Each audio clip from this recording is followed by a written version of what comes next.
What is up, fantasy fans, comic book fans? As always, I'm Shay from the channel Zachary Shay, narrator of The Gallant by Janny Words, author of forthcoming fantasy novel Requiem Dreams of the Sleepless. And today I'm going to talk about a fantasy comic book written by master of the medium Grant Morrison and drawn by Sean Murphy, another master of the medium. It seems like a no-brainer to have these two absolute powerhouses on a single book. But that being said, I don't think it's the most popular Vertigo book. So this is Vertigo. It's not part of the mainline DC universe, though it's published by DC. But because it's published by DC, they're able to use some DC characters. And I'll get more on that in a minute. But so basically we follow the character of Joe, and he is hypoglycemic.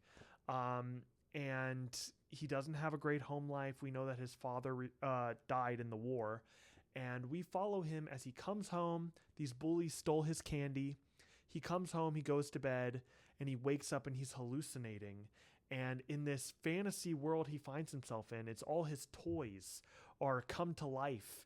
And, his pet rat Jack is this like badass ninja warrior guy.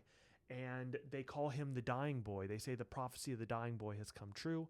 And what happened is Jack, because he did not eat this candy and because he's hypoglycemic, his glucose levels are getting into some fatal territory. And so you follow him on a quest as he tries to make it downstairs to get a soda so he won't die.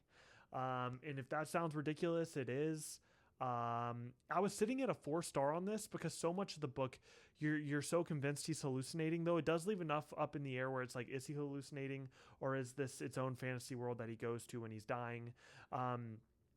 But that did lead to large swaths of the story feeling like, okay, well, all this fantasy world stuff isn't real. And that made me go more into 4-star territory, even though it was drawn so beautifully. But by the ending really threw this into a 5-star for me. I think it's beautiful. I love Jack the Rat. I love Joe. I love all the characters found herein.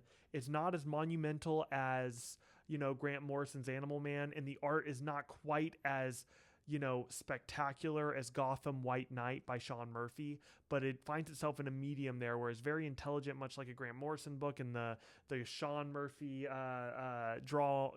pencil work is divine. So I definitely think you should check out Joe the Barbarian by Grant Morrison and Sean Murphy. Thanks, guys. Stay safe.